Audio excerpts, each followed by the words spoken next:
Bismillahirrahmanirrahim. Assalamualaikum warahmatullahi wabarakatuh. Alhamdulillahirabbil alamin. Hamdan katsiran thayyiban mubarakan fi kama yuhibbu rabbuna wa yardah. Wa asyhadu an la ilaha illallah wahdahu la syarikalah. Wa asyhadu anna Muhammadan abduhu wa rasuluh. Allahumma salli ala nabiyyina Muhammad wa ala alihi wa man tabi'ahum bi ihsan ila yaumiddin. Allahumma inna nas'aluka ilman nafi'a wa rizqan thayyiba wa amalan mutaqabbala. Puji syukur kita panjatkan pada Allah. Selawat dan salam mugi-mugi tercurah pada Nabi besar, Nabi agung, Nabi kita Muhammad sallallahu alaihi wasallam. Baik, para jamaah sekalian, malam ini kita kembali mempersiapkan diri menyambut Ramadan dengan bekal ilmu. Dan kita akan membahas kembali buku Ramadan bersama Nabi sallallahu alaihi wasallam. Saya akan membahas beberapa pembahasan penting. Nanti masih ada satu pertemuan lagi tapi saat puasa, yaitu pada Ahad kedua dari bulan Ramadan. Pada Ahad pagi nanti saya ngisi, saya akan lanjutkan pembahasan yang tersisa dari pembahasan buku Ramadan bersama Nabi Sallallahu Alaihi Wasallam. Baik, kita lihat mulai dari halaman 13. Ini saya akan lebih ringkas di beberapa poin dan yang lainnya saya akan memperdalam lagi hal-hal yang penting untuk dibicarakan. Namun kalau yang saya bisa jelaskan singkat, kita lihat secara singkat. Menentukan awal Ramadan. Kalau lihat dari kitab-kitab fikih, para ulama sebutkan cara menentukan awal Ramadan ada dengan dua cara. Yang pertama, ru'yatul hilal, yaitu melihat hilal Ramadan. Kemudian yang kedua, menggenapkan bulan Sya'ban menjadi 30 hari. Allah berfirman dalam surat Al-Baqarah ayat 185, "Faman syahida minkumus syahra falyasum." Siapa di antara kalian menyaksikan awal bulan, saking bulan Ramadan, maka hendaklah dia berpuasa. Dan Nabi sallallahu alaihi wasallam katakan, "Asy-syahru tis'un wa isyruna lailatan." Bulan itu ada 29. Asy-syahru tis'un wa isyruna lailatan. Bulan itu jika masuk 29 malam, falatasum hatta tarawhu, maka janganlah kalian berpuasa hingga melihat hilal. Nah, jika pada malam 29 itu fa in gumma alaikum fa akmilu iddata salasin. Jika tidak terlihat maka genapkan bulan Sya'ban menjadi 30 hari. Lalu di halaman 15 ini sabda Nabi sallallahu alaihi wasallam, puasa dan hari raya bersama. As-saumu yauma tasumun wal fitru yauma tuftirun wal adha yauma tudhahun. Puasa kalian ditetapkan tatkala mayoritas kalian berpuasa, hari raya Idul Fitri ditetapkan tatkala mayoritas kalian berhari raya, dan Idul Adha ditetapkan tatkala mayoritas kalian beridul adha. Nah, sekarang kita lihat bahasan penting, masuk bahasan fikih puasa halaman 17. Syarat wajib puasa. Orang yang disebut di sini wajib untuk jalani puasa. Jika tidak jalani berarti berdosa. Yang pertama, sehat. Tidak dalam keadaan sakit. Sehat, ji. Jadi kalau dalam keadaan sakit ada keringanan. Kemudian yang kedua, menetap tidak dalam keadaan bersafar. Allah berfirman, "Wa man kana maridan aw 'ala safarin fa iddatum min ayyamin ukhra." Siapa yang sakit atau melakukan perjalanan jauh lantas tidak puasa, maka hendaklah ia ganti puasanya itu di hari yang lain nanti ba'da Ramadan. Al-Baqarah ayat 185. Nah, di dalam Al-Baqarah 185 ini jelaskan dua hal. Yang pertama, orang yang sakit. Nih. Tentu di sini yang sakitnya yang menyulitkan puasa. Yang kedua, musafir.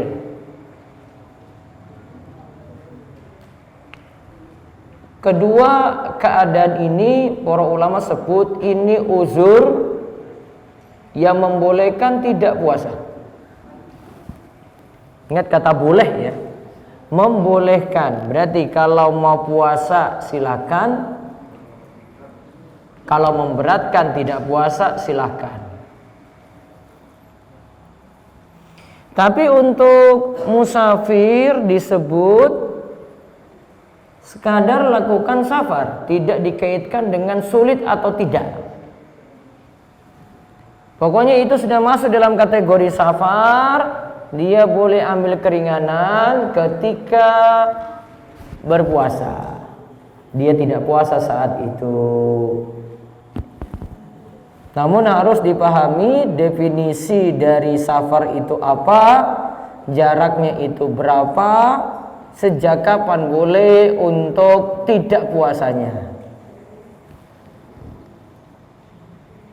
Safar disebut safar jika ingin menempuh perjalanan jauh.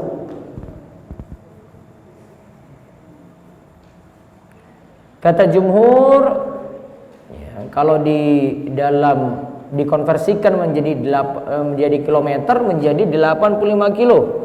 Berarti menempuh perjalanan tujuannya 85 kilo.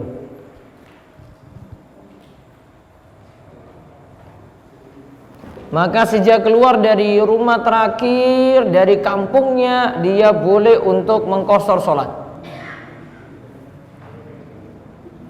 Dia boleh untuk mengqashar sholat. Ingat ya, batas kampung ya. Rumah terakhir.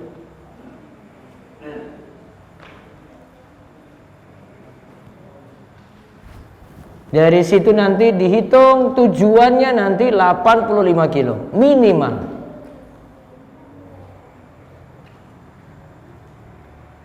Sejak kapan dia boleh tidak puasa? Kalau ini di bulan Ramadan, kalau perjalanannya sudah dilakukan sebelum subuh.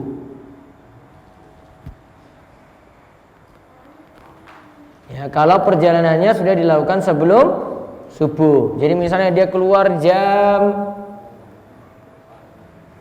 1 malam. Terus sudahlah, saya hari ini nggak usah puasa aja deh. Iki wes safar. Maka dia bisa jalankan ayat ini Al-Baqarah 185. Au ala safarin faidatu min ayyamin ukhar, atau yang melakukan perjalanan jauh, maka hendaklah dia ganti puasanya itu di hari yang lain. Nah, saat pagi dia tidak puasa dibolehkan. Ini uzur, ingat ya, ini uzur yang boleh. Seandainya dia mau tetap puasa karena merasa tidak sulit, lebih bagus. Karena orang itu kalau akan puasa saat yang lainnya itu puasa, wah itu lebih enak.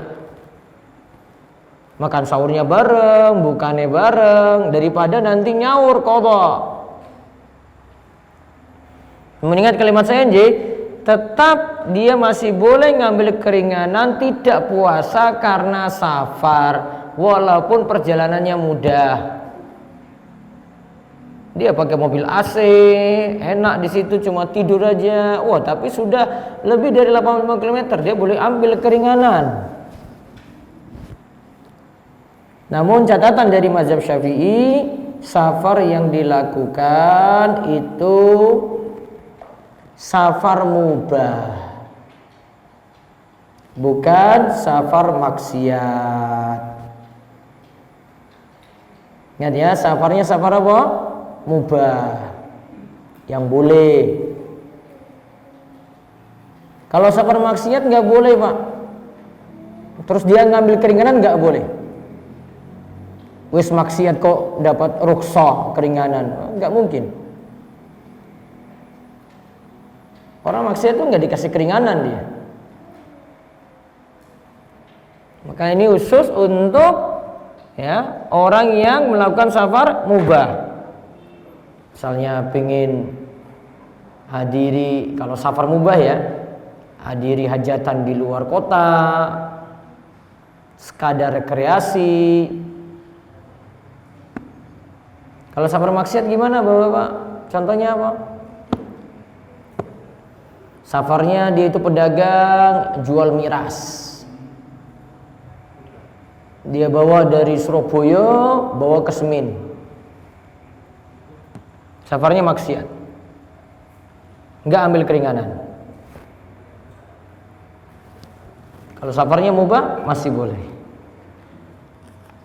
Nah, ini dia qadha di hari lain selepas Ramadan sejumlah hari. Misalnya dia sakit 3 hari, berarti nanti qadha 3 hari ba'da Ramadan. Safarnya tidak puasa, jadi 5 hari, perjalanannya panjang. Maka nanti dia qadha, nyaur puasanya 5 hari juga. Jadi kalau menetap seperti di sini, warga Semin tinggal di Semin, tidak dalam keadaan bersafar, maka wajib. Maka kalau orang Semin kok masuk warung bakso siang-siang Ramadan, misalnya ada warung bakso, biasanya itu ditutup dari luar itu. Wah, ini wong Semin. Terus tadi apa? Oh, sehat kok, boten sakit. Kalau laki-laki punya uzur apa lagi coba Pak? Apa kemungkinan jenengan mau tebak dia apa coba? Kalau dia makan bakso siang-siang jam 12 di warung bakso ketutup nggih. Jadi mungkin mau beli bakso untuk anak gitu.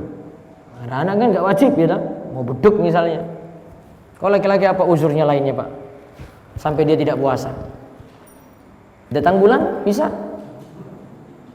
Nggak mungkin lah. Paling cuma 2 ini. Sakit, kalau enggak jadi musafir. Wong ini tetanggaku sendiri kok. Sehat nggak? Oh, sehat dia itu. Baru tadi kerja. Namun siang-siang dia masuk sini. Oh, enggak safar juga. Oh, enggak, dia tinggal di situ. Maka dia punya kewajiban puasa. Kalau dia tinggalkan sini berarti berdosa. Yang ketiga, yang wajib lagi adalah suci dari haid dan nifas. Coba saya bacakan hadisnya dulu dari Mu'adzah. Dia berkata, saya bertanya kepada Aisyah, saya berkata, kenapa gerangan wanita yang haid mengqadha puasa dan tidak mengqadha sholat? Kok sholatnya tidak diqadha? Sholat 1 minggu tidak diqadha, tapi kalau untuk puasa itu diqadha, diganti. Aisyah jawab, kamu ini haruriyah ya? Ada suatu aliran dulu. Kemudian aku menjawab, Mu'adzah menjawab, aku bukan haruriyah, aku hanya bertanya. Aisyah menjawab, kana yusibuna dzalika fa nu'maru bi qada'i shaumi wa la nu'maru bi qada'i sholati. Kami dulu juga mengalami haid, maka kami diperintahkan untuk mengqadha puasa dan tidak diperintahkan untuk mengqadha salat. Maka wanita haid dan nifas diharamkan puasa dan punya kewajiban untuk qadha. Ibu-ibu yang mengalami haid dan nifas, nanti hitung berapa hari dia itu mengalami haid atau mengalami nifas, nanti puasanya diqadha ba'da Ramadan. Nah, sekarang kita lihat yang mendapatkan keringanan untuk tidak puasa. Pertama, orang sakit, lawan dari pembahasan tadi ya. Karena Allah katakan, "Wa man kana maridun aw ala safarin fa iddatun min ayyamin ukhar." Siapa yang sakit atau dalam perjalanan lantas tidak puasa, maka dia ganti puasanya di hari yang lain. Yang kedua yang dapat keringanan lagi adalah musafir. Tadi seperti saya terangkan, Ji. Namun ada rincian di sini di halaman 20. Untuk musafir itu jika merasa berat untuk berpuasa atau sulit melakukan hal yang baik ketika itu, maka lebih utama tidak puasa. Namun kalau yang kedua, jika tidak memberatkan untuk puasa dan tidak menyulitkan untuk melakukan berbagai hal kebaikan, maka pada saat ini lebih utama untuk berpuasa kalau tidak sulit sama sekali. Yang ketiga, jika tetap berpuasa malah membahayakan kondisi diri, maka wajib tidak puasa. Sudah tahu dia sakit parah, tetap ngotot puasa, nggak boleh. Terus orang yang dapat keringanan lagi tidak puasa adalah yang sudah sepuh, tua renta. Ini berlaku untuk orang sepuh, tua renta yang tidak mampu puasa, juga orang sakit yang tidak bisa sembuh sakitnya. Tidak bisa sembuh sakit lagi dari sakitnya. Nah, ini tidak bisa diharapkan sembuhnya. Allah katakan dalam surat Al-Baqarah ayat 184 tentang kewajiban fidyah. Wa 'alal ladzina yutiqunahu fidyatun ta'amu miskin. Dan bagi yang berat menjalankan puasa, jika mereka tidak berpuasa, wajib membayar fidyah, yaitu memberi makan satu orang miskin. 1 hari tidak puasa, bayar fidyah. Besarnya berapa banyak? Kalau dalam mazhab Syafi'i, besarnya itu 1 mud. 1 mud itu bagaimana? Saat gini. Saat apa ini, Pak? Ini 2 telapak tangan full, Ji. Ini namanya 1 mud.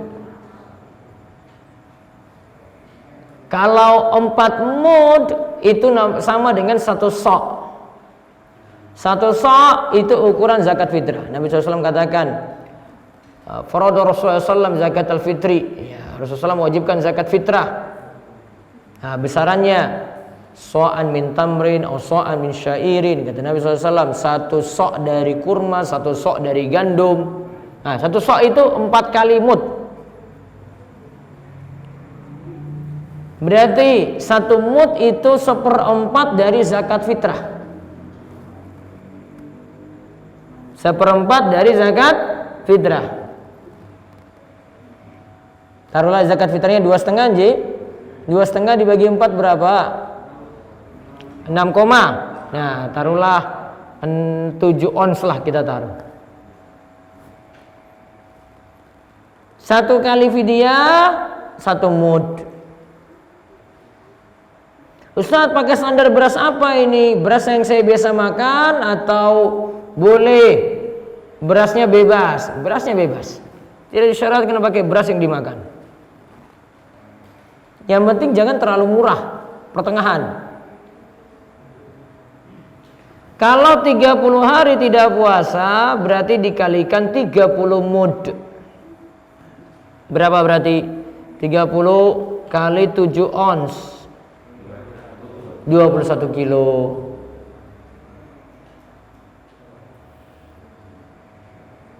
Namun karena di sini ayat ini sebutkan umum, yang penting beri makan. Maka kalau tidak menggunakan beras, bisa diganti dengan nasi bungkus. Yang penting gak kasih gorengan saja, karena gorengan itu gak disebut makan. Jadi kan coba sarapan, cuma ambil teh sama gorengan saja. Sudah sarapan belum? Oh belum. Sarapannya gimana? Wah, ada nasinya lengkap, tambah apa Pak? Oseng-oseng ya? Nah, tambah tempe. Sudah itu. Jadi seandainya mau diganti juga dengan makanan yang siap saji, 1 kali fidyah bisa dengan 1 bungkus makan, maka sudah disebut fidyah. Ustadz, kan ini tiang sepuh ini nggak mampu bayar, namun anak-anaknya mampu. Maka nafkah orang tua untuk bayar fidyah itu nanti ditanggung oleh anak yang bayar. Ya, anak-anak nanti lihat orang tuanya, oh nih bapak kalau Simbo ini nggak kuat untuk bayar fidyah, nggak mampu. Namun si anak itu mampu, maka anak bayarkan fidyah untuk orang tua. Bayar fidyahnya kapan? Bayar fidyahnya itu kalau sudah puasa dulu, baru bayar. Sama seperti panjenengan itu punya utang dulu, baru bayar utang. Kan nggak ada orang itu nggak punya utang tapi bayar gitu. Kan nggak ada kan? Maka kalau puasa bayar fidyahnya gimana? Puasa dulu, kalau nggak mampu puasa baru bayar fidyah. Maka kalau hari ini tidak puasa, sorenya bayar. Besok lagi kalau tidak puasa, sorenya bayar. Besoknya lagi tidak puasa, sorenya bayar. Oh Ustaz, cuma satu-satu aja, saya mau gabung semuanya langsung. Boleh, digabung, ditaruh di akhir bulan Ramadan, terus dibayarkan. Ustaz, saya mau bayar 2 bulan atau 3 bulan lagi setelah Ramadan. Boleh juga, tidak dibatasi, semampunya kapan mau bayar. Ingat, jadi semampunya kapan mau bayar.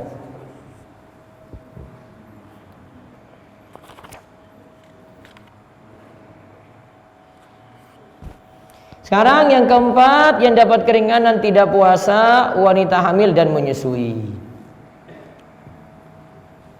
Dapat keringanan. Nabi SAW katakan, Innallaha wada'a 'anil musafiri nisfas shalah wa shoma wa 'anil hubla wal murdi. Allah itu meringankan separuh sholat dari musafir, juga puasa dari wanita hamil dan menyusui. Berarti wanita hamil dan menyusui dapat keringanan. Wanita hamil dan menyusui dapat apa? Keringanan. Boleh tidak puasa kalau berat. Namun kalau tidak berat, lebih bagus puasa. Syekh Muhammad bin Shalih Al-Utsaimin berkata, lebih tepat wanita hamil dan menyusui dimisalkan seperti orang sakit dan musafir yang punya kewajiban qadha saja tanpa fidyah. Adapun diamnya Ibnu Abbas tanpa menyebut qadha karena sudah dimaklumi bahwa qadha itu ada, maka kewajiban qadha saja merupakan pendapat Atha bin Abi Rabah dan Imam Abu Hanifah. Kalau dalam buku ini saya sebut yang penting qadha. Kalau sudah qadha maka gugur kewajiban utang puasa tadi. Namun kalau mau paling aman, ibu-ibu jika hamil atau menyusui dirinci jadi 2. Jika khawatir pada anak, maka kewajibannya qadha plus fidyah. Namun jika khawatir pada diri sendiri, kewajibannya adalah qadha saja. Paham ibu-ibu? Apa tadi? Pertama apa Pak? Jika khawatir pada siapa? Anak, bayi. Kewajibannya apa? Qadha plus fidyah. Namun kalau khawatir pada diri sendiri, kewajibannya apa? Qadha saja. Ustaz, qadhanya bayarnya kapan dong? Ini kan hamil, sekarang hamil. Tahun depan apa? Menyusui. Berarti ada 2 kali Ramadan dia tidak puasa. Ya taruhlah dia nggak kuat semuanya, maka ada utang 60 hari puasa, nanti dia tunda setelah mampu bayar qadha. Namun kalau dia dulu sudah pernah hamil dan menyusui terus sudah bayar fidyah, ya sudah. Itu ilmu yang dahulu ada. Ada kaidah saking para ulama, at-taklifu ba'dal ilmi. Taklif atau pembebanan itu setelah ada ilmu terlebih dahulu. Maka sekarang kalau misalnya hamil atau menyusui lagi, memilih pendapat yang baru, qadha, itu lebih aman. Dan itu jadi pendapat dalam mazhab Syafi'i maupun mazhab Hambali dengan 2 rincian seperti tadi. Baik. Nah, itu orang yang dapat keringanan ketika puasa. Sekarang kita lihat rukun puasa. Rukun atau fardu puasa ada dua. Yang pertama imsak, menahan diri dari melakukan berbagai pembatal puasa, dan yang kedua berniat. Yang pertama apa? Imsak. Yang kedua apa? Niat. Istilahnya mudah. Imsak itu pokoknya pengertiannya menahan diri. Namun imsak yang tepat kalau kita jalani ayat ini ya, lihat kewajiban imsak Al-Baqarah 187. Wa kulu washrabu hatta yatabayyana lakumul khaytul abyadu minal khaytil aswadi minal fajri summa atimus siyama ilal lail. Makan dan minumlah kalian sampai terang bagi kalian benang putih dari benang hitam, yaitu terbitnya fajar subuh. Summa atimus siyama ilal lail, kemudian sempurnakanlah puasa pada malam hari. Kemudian sempurnakan puasa sampai malam hari. Berarti berhenti makan dan minum kapan dalam ayat ini? Pak, coba baca ayatnya baik-baik itu coba. Kapan berhenti makan minum? Kapan? Fajar subuh. Iya tak? Kapan berhentinya? Fajar subuh. Betul ya? Baik. Berarti kalau ada teriakan imsak 10 menit sebelum azan subuh, boleh makan atau tidak? Boleh. Halal? Halal.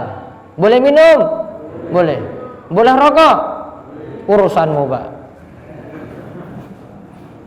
Urusanmu nanti di hadapan Allah nanti. Batasnya kapan selesai?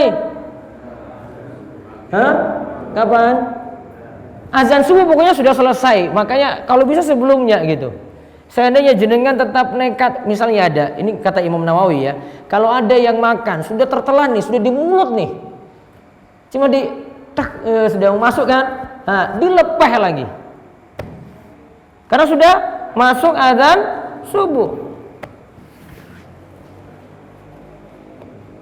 Kalau seandainya jenengan memilih yang azan subuhnya diundur seperti fatwa tarjih 8 menit, ya sudah, berarti pakai patokan itu. Berarti kalau di masjid lain sudah azan, santai aja.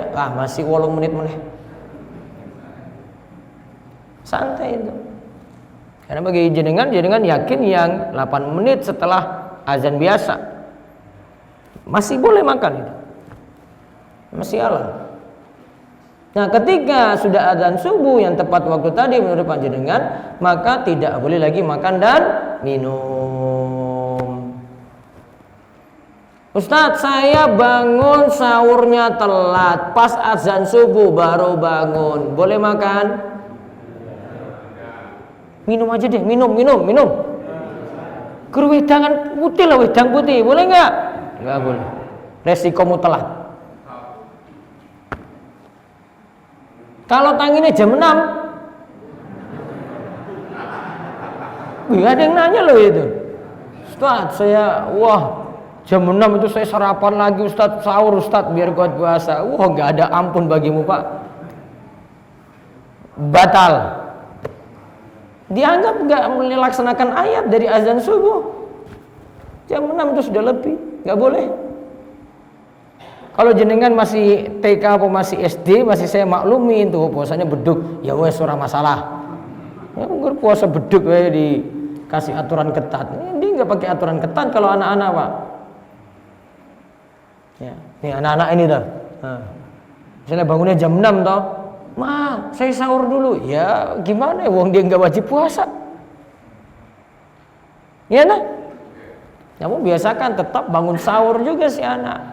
Walaupun nanti puasanya beduk. Ya. Kalau beduk dia makan terus lanjut lagi nahan nggak makan minum, boleh. Dia nggak kena kewajiban apa-apa. Beda dengan panjenengan Pak. Walaupun alasan apapun nggak bisa itu. Alasan beduk nggak bisa Pak.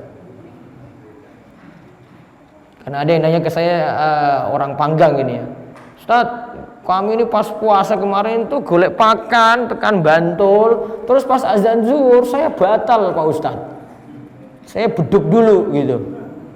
Karena dia ngelak atau mau minum wes ora kuat gitu. Saya balas lagi, Pak, jenengan kayak bocah cilik ini aja, Pak, kayak gitu aja pakai beduk. Kalau memang nggak puasa sekalian nggak puasa gitu. Tapi kan jenengan bukan musafir, masih dalam keadaan sehat, ya tetap puasa. Ya, puasanya harus qadha tadi. Nah, tadi yang dimaksudkan dengan benang putih dari benang hitam, maksudnya terbit fajar subuh. Sebelumnya itu masih gelap malam. Maka kalau sudah terbit fajar subuh, tidak boleh lagi ada aktivitas makan, minum, hubungan intim, tidak boleh.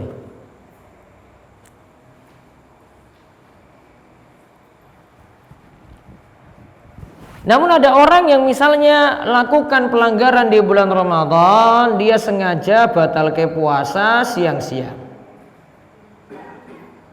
Pagi puasa Pak dia. Jam 10 sengaja batal, masuk pawon, kemudian dia itu lihat ada sak piring belum habis, dia makan diam-diam. Jam 10 tadi Nji, batal? Batal atau tidak? Batal. Namun jam 11 dia tobat. Jam 10 tadi batal, jam 11 dia tobat.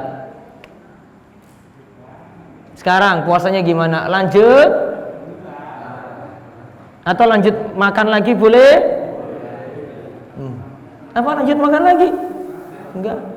Kalau mazhab Syafi'i itu katakan orang ini tidak ada ampun untuknya, maka imsak dia. Dari jam 11 sampai maghrib nggak boleh makan lagi. Oh, terus dia ngapain? Iya, tahan diri. Namanya imsak, tahan diri. Terus dia nggak puasa nggak? Nggak, wes batal. Kewajibannya qadha plus dia dapat dosa karena sengaja batalkan puasa. Paham nggak? Ya karena enak dia, wah sudah batal, jam 11 tobat, ya sudah kamu makan aja. Ngapain dia makan lagi, enak banget. Karena dia gak ada uzur untuk batalkan puasa, maka tidak dikasih keringanan untuk makan lagi. Kalau dia tobat, maka dia harus tahan diri imsak dari jam 11 tadi sampai maghrib. Dan hari itu puasanya batal, dia harus qadha. Paham ini? Baik. Contoh kedua, ini contoh berbeda. Misalnya ibu-ibu, pagi hari tidak puasa karena datang haid, masih haid, haidnya belum rampung.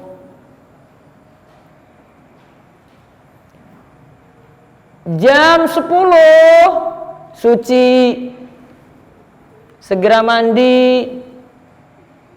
Pertanyaannya Bu,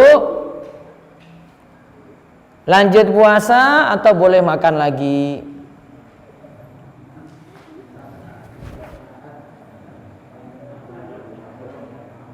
Pagi kan nggak puasa toh, berarti wes sarapan.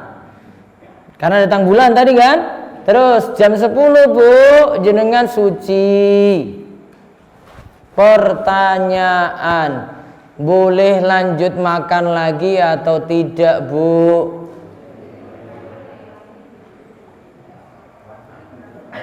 Bapak-bapak,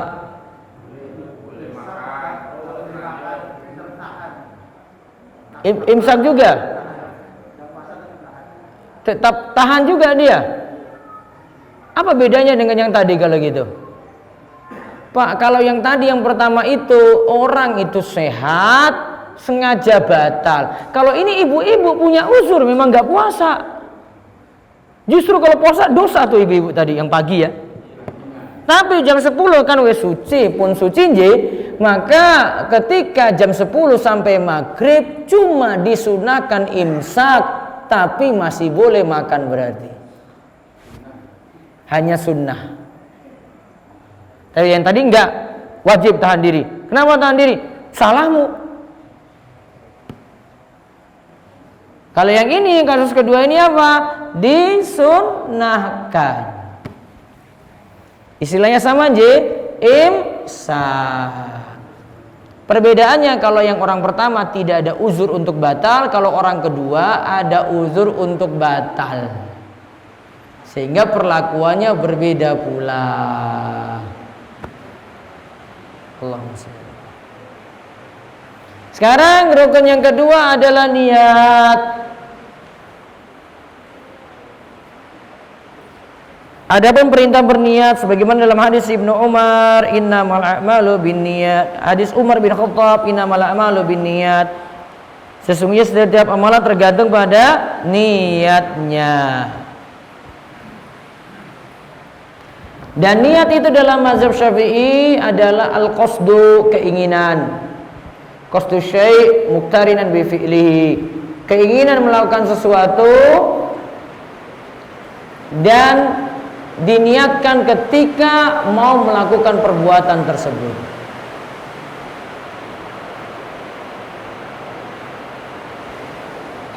Nah, dari penjelasan ini saya ringkas.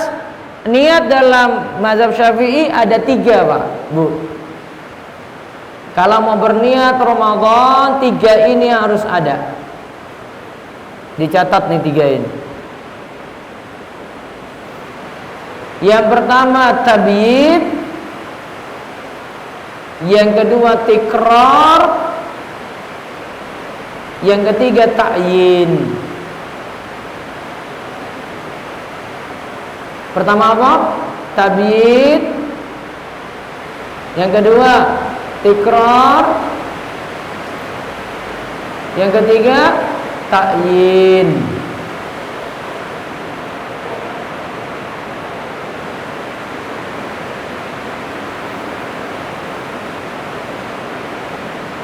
Yang pertama tabyid.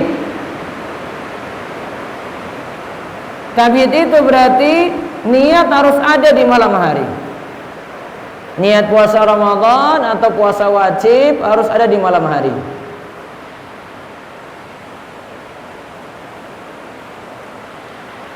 Kata Nabi SAW, malam yujmi'is siyam qabla al-fajri fala siyama lahu.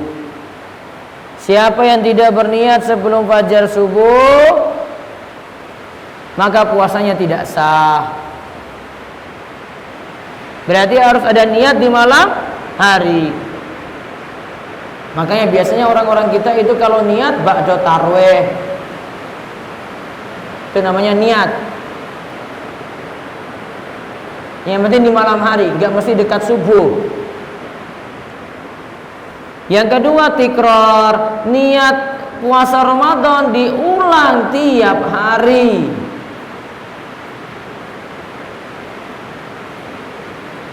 Jadi nggak cukup saya niat untuk 1 bulan penuh, nggak cukup itu. Niatnya mesti diulang tiap malam.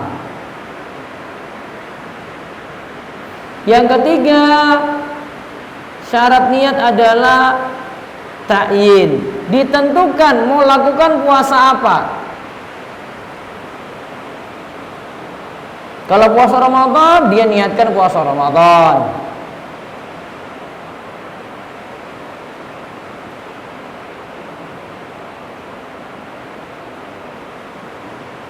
Coba diulang. Tadi apa syarat niat yang pertama? Tabyid. Apa arti tabyid?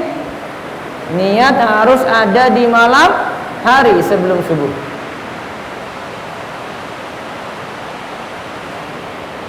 Yang kedua, tikrar. Niat mesti diulang setiap hari.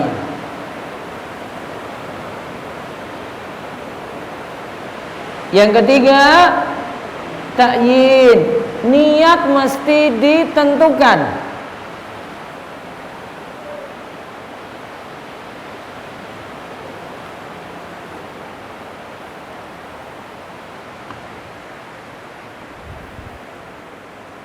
Maka kalau niat puasa harus ada 3 ini. Yang tidak memenuhi misalnya niatnya tidak di malam hari. Misalnya di malam hari nih ya, di malam hari dia sudah niatan pokoknya besok nggak puasa. Ternyata pagi jam 7, saya belum makan nih, saya mau puasa Ramadan, saya sudah tobat. Maka dia mau puasa dari jam 7 pagi. Nggak boleh. Karena niat puasa wajib harus ada di mana? Malam hari. Namun kalau puasa sunnah masih boleh. Misalnya hari Kamis, habis subuh belum sarapan, sampai jam 7 belum makan, jam 8 dia sudahlah saya niatan saja puasa. Kalau puasa sunnah boleh niat dari pagi hari, walaupun malamnya tidak ancang-ancang niat. Beda nggih? Karena puasa sunnah lebih fleksibel. Mau puasa dari jam 8 boleh, yang penting belum ada masuk sarapan sama sekali pagi-pagi. Dia boleh berpuasa saat itu. Kalau kita bahas satu lagi, pembatal-pembatal puasa. Yang pertama, makan dan minum dengan sengaja. Yang dimasukkan makan dan minum di sini aktivitasnya makan minum, berarti masukkan makanan atau minuman, dan sifatnya mengenyangkan atau menguatkan tubuh.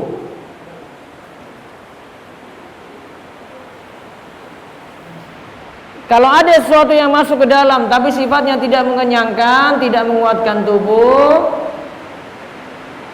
dan itu bukan zat makanan atau minuman, maka puasanya tetap sah. Contoh misalnya, saat puasa pakai obat tetes mata, berpengaruh enggak untuk perut? Tambah kenyang enggak? Enggak kan? Yang dimasukkan bukan makanan atau minuman, maka puasanya tidak batal.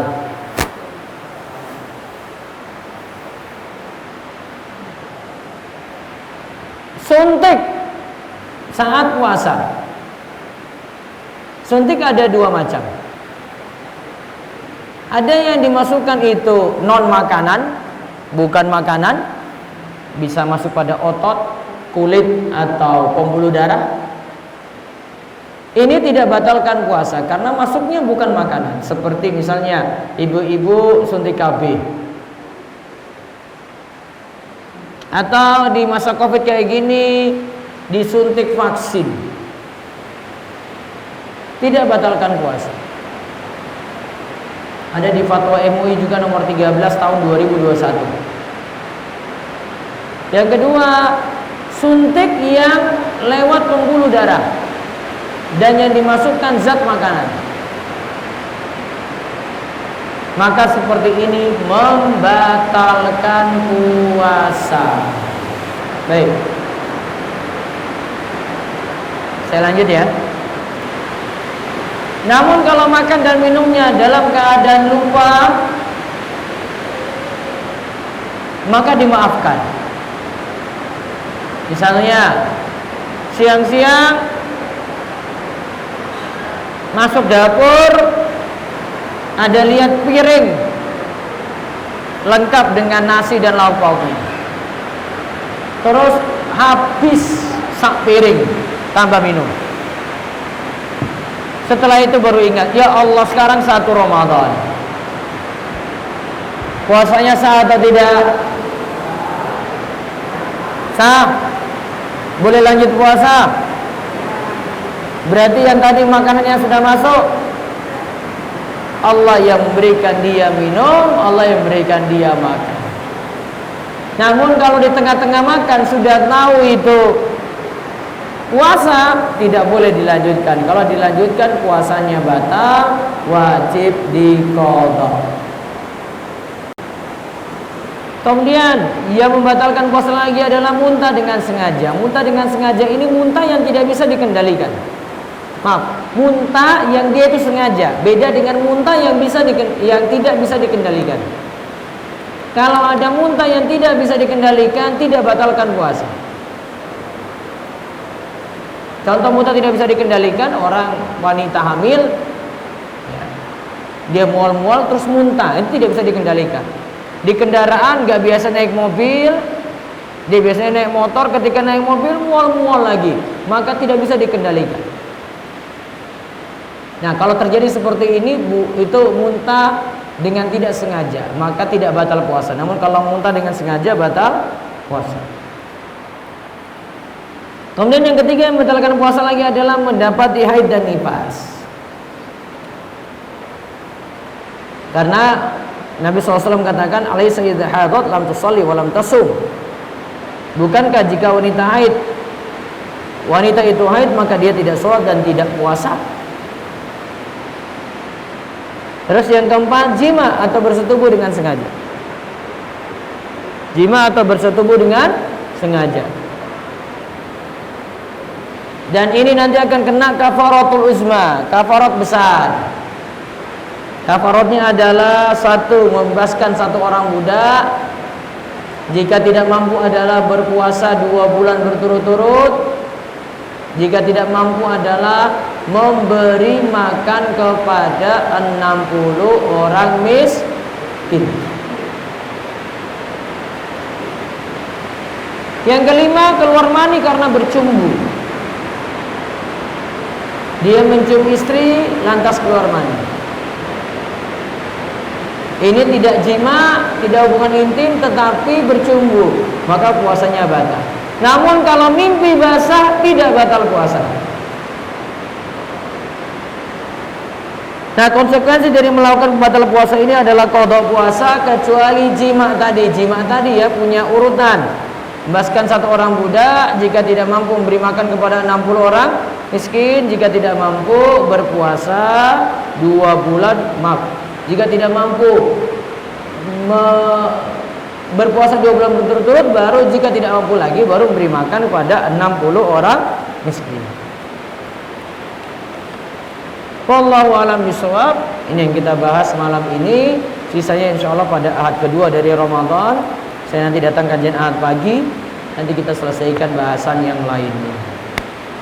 Silakan untuk bertanya. Monggo. Waalaikumsalam warahmatullahi wabarakatuh.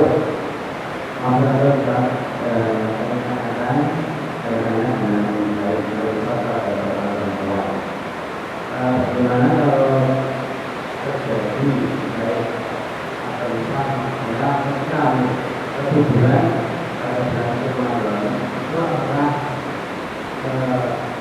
dihitung dan yang kedua berapa usia kandungan yang sudah dikatakan dihitung pada usia kandungan orang perempuan? Baik, dua-duanya sama pertanyaannya. Wanita keguguran, ibu perhatikan ji,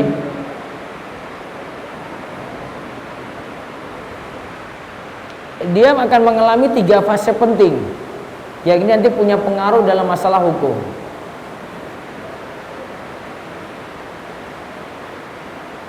Nanti dalam bentuk nutfah, dalam bentuk alaqah, dalam bentuk mudghah, setetes mani, segumpal darah, segumpal daging. Saya ulang ya, setetes mani, segumpal darah, segumpal daging. Setetes mani itu pada 40 hari pertama. Kemudian segumpal daging, segumpal darah itu pada 40 yang kedua. Kemudian segumpal daging, tadi darah no? Daging itu pada 40 yang ketiga. Totalnya 120 hari. Maka dari ini hukumnya nanti kalau keguguran ya, kaitannya dengan darah. Jika 0 sampai 40 keguguran, misalnya kegugurannya baru 2 minggu, maka darah yang ada itu darah istihadah, tetap sholat. Umur kandungannya 41 sampai 80. Ini segumpal darah, maka juga tetap sama, tetap sholat. Karena darahnya darah istihadah, bukan darah nifas. Tapi kalau sudah terbentuk segumpal daging dari 81 sampai 120 dilihat dulu. Sekarang sudah ada peninjauan USG. Kalau di USG itu sudah terbentuk organ, sudah ada detak jantung, sudah seperti makhluk hidup, maka kalau terjadi keguguran, maka dihukumi darah yang keluar darah nifas, karena sudah terbentuk makhluk. Namun kalau tidak terbentuk, maka kalau keguguran antara 81 sampai 120 hari tadi darahnya istihadhah, berarti tetap sholat. Kalau darah nifas tidak sholat. Nah, setelah 120 hari dari 121 seterusnya, kalau keguguran karena sudah ditiupkan ruh, maka dihukumi darah nifas. Jadi yang masalah itu cuma pada fase 81 sampai 120 hari bisa terjadi nifas, bisa terjadi istihadhah. Namun setelah 120 dihukumi nifas. Berarti tidak sholat. Terjawab ya? Baik.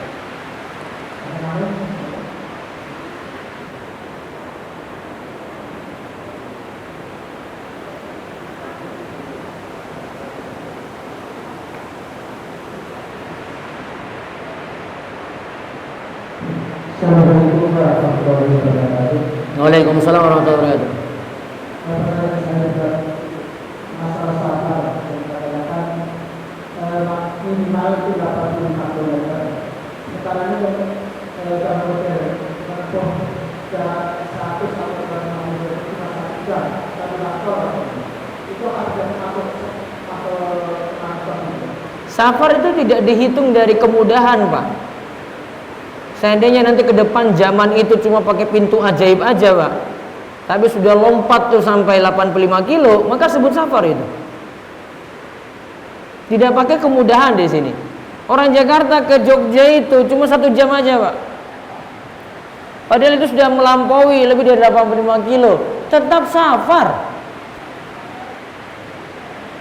Yang nggak mungkin safar itu kalau masih di Semin muter-muter 85 kilo. Itu nggak disebut safar. Atau jangan ke Wonosari aja deh. Wonosari bolak-balik lagi sini 85 kilo, nggak disebut safar, Pak. Walaupun 85.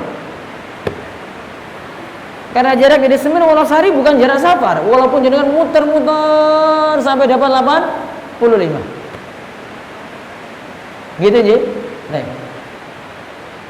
Ada lagi yang langsung?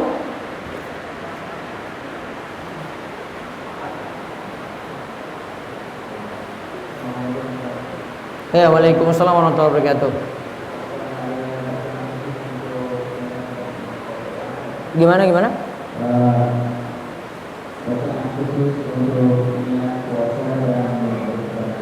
Bacaan khusus untuk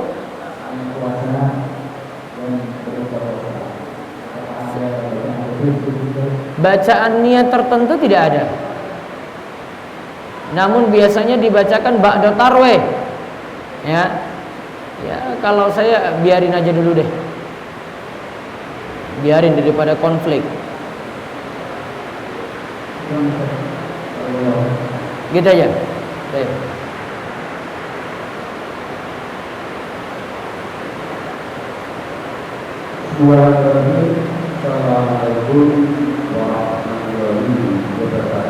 Waalaikumsalam warahmatullahi wabarakatuh.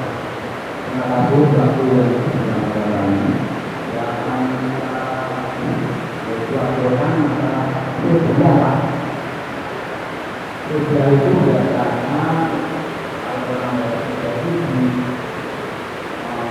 saluran pada kami biasa sebelum itu akhir tahun itu artinya kalau umpama 3 bulan itu bukan kepada orang yang tertamu atau saja dan menekan atau enggak.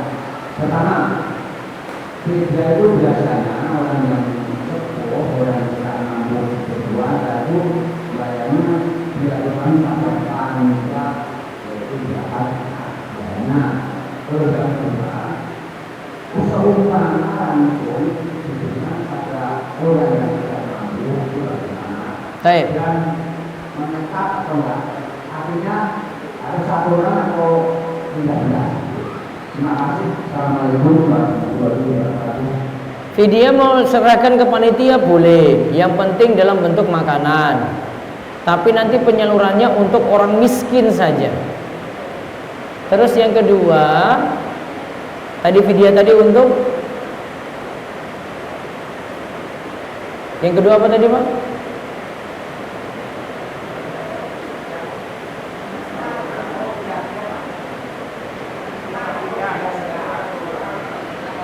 Fidyah untuk lebih dari satu orang.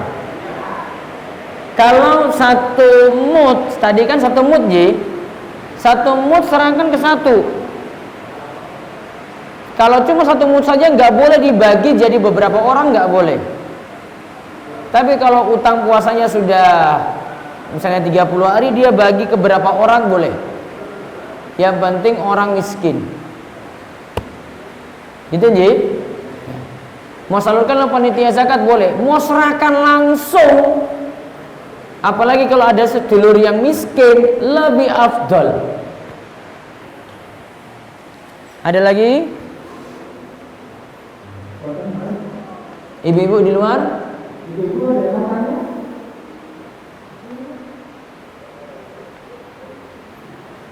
Tidak ada. Nih, ini ada pertanyaan lewat kertas. Bolehkah seorang imam mengimami sholat dengan membaca mushaf Al-Quran sambil pegang gini misalnya ya, di mushaf misalnya, terus dia baca Bismillahirrahmanirrahim langsung dari mushaf saat bulan Ramadan, boleh, masih dibolehkan. Batas orang safar 85 kilo itu terhitung pergi saja atau pulang saja. Tujuan Semin kemana? 85 kilo ya, maka pas perginya saja, bukan pulang balik ya, pas perginya saja, itu yang disebut 85 kali 55 kilo tadi. Keluar mazi dan wadi apakah membatalkan puasa? Tidak. Ustaz, jika hari Senin saya tidak berpuasa, tetapi hari Kamis saya berpuasa, apakah ini terhitung puasa Senin Kamis? Iya, dia terhitung puasa Kamis saja. Kan Senin kan enggak dihitung puasa Senin Kamis, puasa cuma Kamis saja kok. Bagaimana hukumnya berhubungan badan dengan wanita yang selalu keluar darah istihadah? Kalau mau bermandikan darah ya monggo, karena cuma dilarang kalau wanita mengalami haid dan nifas. Kalau istihadah masih boleh, namun kok gimana gitu ya? Apakah anak angkat sebab persusuan mendapatkan hak waris? Anak angkat karena persusuan itu nggak dapat waris. Anak karena persusuan itu cuma hubungan mahram, waris nggak dapat, nafkah juga nggak dapat. Bagaimanakah status dari anak dari pernikahan siri? Kalau nikahnya sah, anaknya juga anak yang sah. Ibu saya adalah anak angkat simbah kakung. Apakah saya harus menerapkan hadis tentang dilarangnya berjabat tangan dengan non mahram? Kalau anak angkat bukan mahram, maka keturunannya dengan simbahnya itu berarti bukan mahram. Bagaimanakah hukumnya voucher gratis ongkir dari Shopee Pay? Boleh dipakai atau tidak? Kalau gratis ongkirnya karena ada saldo Shopee Pay di situ, maka tidak boleh dimanfaatkan. Namun kalau gratis ongkirnya semua dapat, bukan karena pakai Shopee Pay tadi, maka boleh dimanfaatkan. Apakah sah wudu seorang perempuan yang menggunakan make up, bukan yang waterproof? Yang jelas gini kaidahnya, kalau make upnya itu menghalangi air masuk ke kulit, maka make upnya dibersihkan dulu. Ya, make upnya dibersihkan dulu. Namun kalau make upnya itu langsung tembus kulit, nah berarti nggak masalah. Sekalian luntur aja nggak apa-apa berarti. Wallahu a'lam. Inilah repotnya ibu-ibu sampai bahas make up loh Pak. Jadi ngantuk nggak perlu kayak gitu. Baik. Tidak ada yang langsung lagi? Cukup? Kami cukupkan, mugi-mugi manfaat. Dan insyaallah ketemu lagi nanti Ahad kedua Ramadan. Nanti yang kajian malam Rebu, besok bulan Syawal. Nanti diumumkan menyusul untuk tanggalnya. Demikian, mugi-mugi manfaat dan kami cukupkan. Wabillahi taufiq wal hidayah wal inayah. Wassalamualaikum warahmatullahi wabarakatuh.